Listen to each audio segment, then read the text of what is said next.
Hey everyone, welcome to Otterly AJ's channel. I'm not Otterly, I'm her friend Callie, but I've decided to make these videos for Otterly so I can make some clothes for her. Today I'll be making pattern F, which is a big overcoat that I think is really cute. The way it flares out is just wonderful, and I really like the way it is just in the picture, so I'm trying to recreate that pretty much exactly. I'm using a red fabric. It's really nice. It's a little bit stretchy. It's very similar to what you would make if you were making this for a full-size person. And it also asked for a lining, and because you don't see the lining in this at all, I thought I'd go for a really fun pattern. So I just had this fabric lying around, and it's really fun, but also kind of fits with the era a little bit. So I thought that was a fun one to do. For this one, you're using 4 pieces, pieces 21, 22, 23, and 24. So that's 24, which is the front. And this is 23, which is just more of the same. Oh, I lied, it's not those numbers. It's 21, 22, 23, and 25. Is that right? No, there's no 22. Really? There's gonna be 22? I need to double check that. Anyways, so this is going to be the collar. This is the little straps here. And as for buttons, I'm using these black buttons because I think black and red will go together really well. I think that'll be a fun combination. And that's it. Oh, I should note for this pattern, as opposed to the other patterns where I did some improvising, I'm going to be following the directions for this pattern straight up. I'm not going to be changing anything about them. This piece is kind of on the more complicated side as opposed to the other ones, and they actually have lining for this one, and I'm actually using the lining, so I guess I'm just kind of interested in seeing how they work with that, and it seems like they actually are using the lining in the way I like to use lining, which is to hide all the seams on the inside as opposed to what they did on dress C. So I'm excited to make this one. Let's see how it goes. So the first step to this pattern is that we're going to be stitching the first step to this pattern is that we're going to be stitching the 2 back sides together. I think this is actually the front. No, this is the back. Okay. I'm going to be stitching the back sides together along this seam right here. You might wonder why there's a seam in the back of this one, while on the other ones there wasn't a seam, or at least there was a seam when we were having an enclosure in the back, but this one still has a seam on the back because it kind of flares out in the back, so it needs that seam to give it that flare.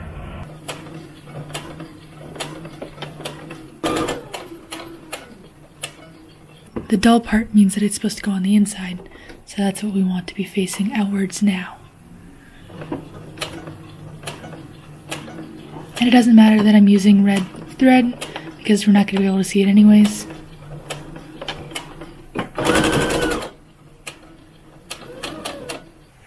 So this is our back. Now we're going to take our front pieces, which is 24. And we're going to line them up. And we're going to stitch on the top of the arms and under the armpits and down the sides for both sides. And we're going to do the same on the lining too.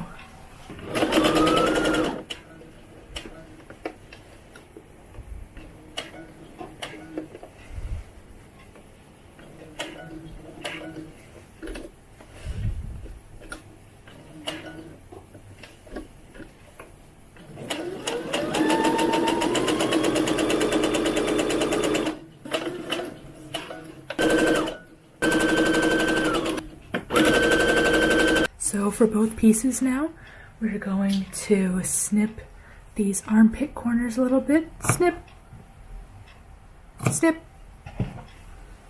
We're going to press these seams outward using an iron, just like that. I'm going to press them out on both pieces, not just the lining. And then after you've done that, you're going to iron the sleeves so that they have a press like that. So you're gonna iron, I think it's a 1/4 of an inch, yeah, 1/4 of an inch in like that, just like that. So I'm going to go do that off camera. So now we're going to take piece 25, which is the collar, and we're going to stitch all the way around, and then we're going to flip it inside out and press it flat. So we're basically just going to make this edge really nice and clean by putting it on the inside.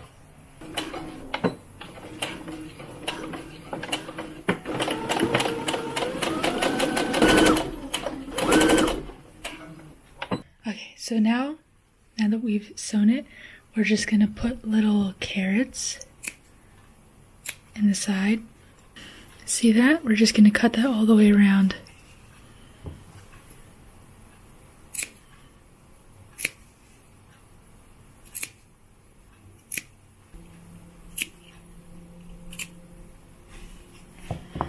Okay, so now I'm going to go iron this inside out like this.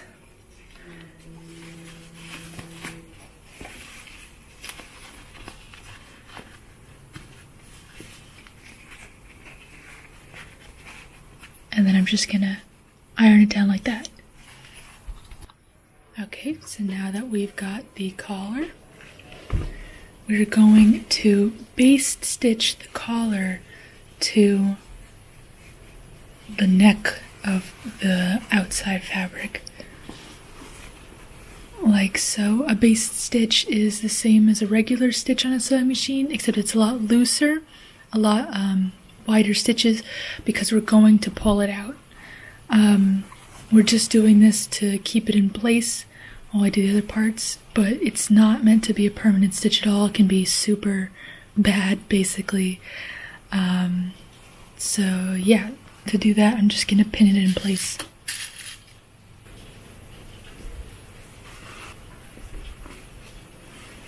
Okay, so now we're going to baste stitch along this. So now we're going to take the lining. So we're taking our outside and our lining and make sure both of them are inside out, like that.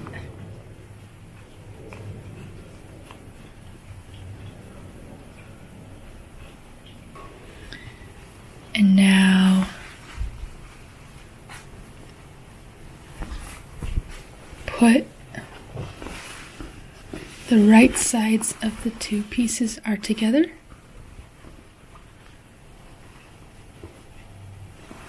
Along all the edges.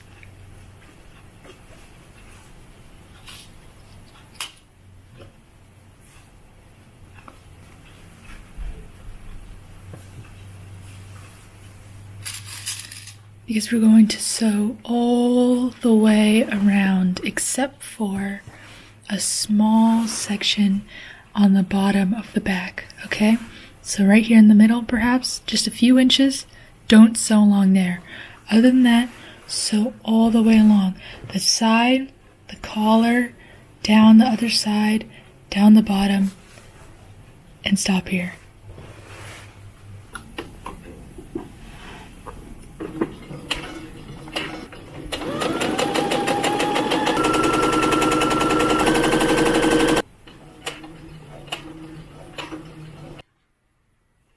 So now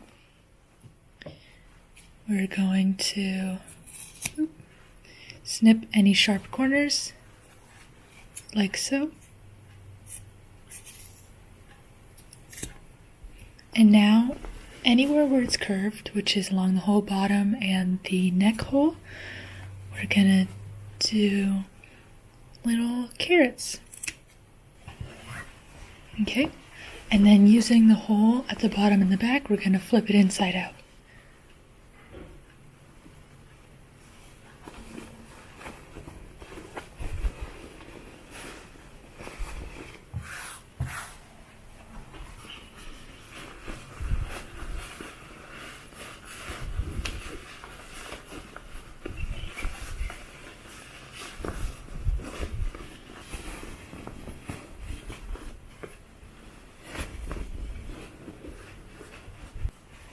Okay, so just make sure all the sides and points are nice and pressed and pointy and crisp, and then we're going to take an iron to it. We're going to make sure it's all very, very crisp, And then the next step is a lot of hand sewing. So we are going to hand sew the lining to the outside in the sleeves, and we're going to hand sew this hole at the bottom closed. I'm going to do that off camera because it's going to take me a very long time. And after I come back, it's going to look a lot more like a coat. See ya. Okay, you can see here that I've ironed everything down. It looks like a coat. I've sewn in the lining in the back. Oh, I missed a little spot. Oh well, that's too bad. And you can see I've sewn in the lining in the armholes. The directions say to use a slip stitch, which I did not. I actually don't know what kind of stitch I used. I just sort of made it up. I tried to do it in such a way that you couldn't tell that, you know, I was hand sewing it and you couldn't really see the stitch at all. And yeah, I might give this another iron. The next step is that we're going to prepare the tabs. So that's literally all it says. It says to prepare the tabs, which is a little bit frustrating. I mean, I think I know what they want me to do, but it's very frustrating that they include absolutely no directions on how to do that, just a picture. So what we're going to do is, the first thing we're going to do is sew along here, down here, and then flip it inside out, and then iron it down. So let's start by doing that. So now that we've sewn these two, we're going to snip the corners. Snip, snip, snip.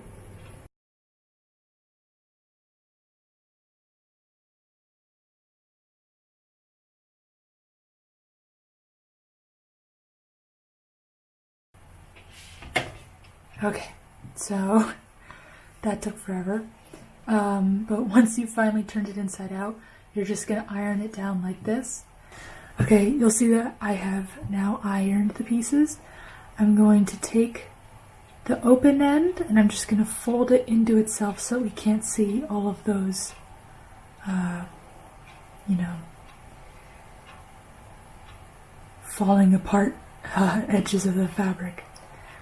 I need a little blunt edge to help me. Okay. So now you can't see the edge. I'm going to do that with the other one too. And it's probably a good idea to iron that down. I think I'll go do that. But what we're going to be doing with this after I iron this down is we're going to hand sew it to the coat about here. So the way the pattern has it is it has it going maybe an inch into the back of the coat. If I were making this, I would have sewn it into the seam here, which means that I would have prepared these as the very first step. But because I'm following the pattern directly this time, this is how they told me to do it. And I'm going to have to be doing this by hand, so I'm just going to stitch along this edge right here into the coat and secure it that way. And then this end is going to be secured by a button that we're also going to hand stitch. So in the end, both of these pieces are going to go here and here. Off camera, I'm now going to iron this and stitch this down. I'll see you in a bit. Okay, as you can see here, I've sewn them down. Looking at them, they might be kind of off, but that's okay. We don't care about the back, we care about the front. So, sort of situate the coat, how it's going to lay. Like so. And then adjust these so that they sort of lay down how you want them to lay down, I think. Okay, you do the same thing on the other side. Okay. Now off screen, we're going to sew our buttons in these places. I got these black buttons. So it's gonna go right there. And you're just gonna go through both the tab and ideally just the top layer of fabric, but it's okay if you go down into the lining. I'm gonna do my best so that underneath the lining you can't see any stitches whatsoever. This is the pin. And that's what I've been doing to just try to make like the cleanest thing possible, but it's absolutely not necessary. I'm just a weirdo. Okay, so let's sew down these buttons. One of the second to last step is that we're going to cut Velcro for the front. It said to do 7 inches of 1/2 inch Velcro. Let's see how much is 7 inches. 7 inches is this much. And that's just gonna go right along here. It doesn't need to go all the way to the bottom. But ideally it should go pretty darn close to the top. And we're just gonna pin it in place to see where it should go. Reminder that the soft side is the one that should go on the layer that's on the top because it's facing your doll. So when you're trying to put the Velcro on, you won't scratch up your doll with the pointy sides. Yeah, so the pointy side should go facing up, soft side should go facing down. So in the end, I did have to hand sew the prickly side because the prickly side doesn't take hot glue at all, and neither did this fabric. So it just like peeled off like immediately. But the soft side totally did. I didn't have any problems with that. So now that I have the Velcro situated, I guess I'll just have to do it this way, which I'm not very enthused about, but it does have a certain aesthetic that I like. It's kind of military looking. So I'm going to sew these on by hand, and then this jacket will be completely done. So yeah, let's do that. Okay, so here's the finished coat. I think it's good. It's fine. It's not exactly everything I hoped it would be. Partly my fault. This is kind of disappointing me right here that you can see the lining kind of breaks up all the evenness of the color a lot, which is pretty disappointing. The tabs look good. The buttons are fine. I'm really disappointed in the collar. I'm just so sad that the pattern didn't let me, the pattern wasn't lined up to make a nice neat collar. Not too happy with the fact that these tabs just sort of end. I would have had them in this seam right here. I would have to do a lot of editing to this pattern to make it up to my standards. After doing this pattern, it's really clear to me that this whole pattern was made for, I guess I should say, they have really good designs here, and some of the designs are naturally easy because that's the way that the design is. But some of these designs, basically they took designs that should be a little harder to make and they dumbed them down, but that doesn't help the person making them in any way. It just helps the patterner, either because they'd have to draw less pieces, which is what happened here. These should have been this side and this side should have been 2 different pieces so that this collar could line up correctly. Oh, that kind of worked. Yeah, anyways, these should have been 2 different pieces so that the collar could line up correctly. This should have been, they cut a lot of corners, at least with this pattern specifically, in both the way they constructed the pattern and the way they instructed you on how to make this pattern. You'll remember that the step for this literally just said, prepare the tabs, which is incredibly disappointing.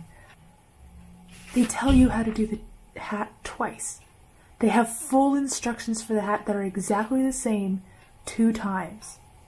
So there's really no excuse for why the tabs aren't given instructions. It's kind of insane. Anyways, if I were to rate this pattern out of 10, I would give it, my lowest rating so far, I'd probably say it's maybe like a 5. Because the coat is cute. I really do have to give it to that. The coat is cute. I really like it. It's good enough.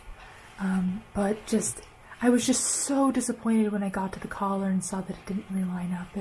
It was just honestly so disappointing to me that it really made me sad. I also would have probably used thicker Velcro. I'm pretty sure it tells me to use 1/2-inch Velcro, which is kind of thin considering that you have all this overlap, and I don't know, there's just a lot of things I would change about this pattern, but the end result is it's fine, it's good. It's good for like a easier quote-unquote pattern. That's the thing, if this is supposed to be an easy pattern, then why do they make you do so much handwork that's really complicated? I don't know.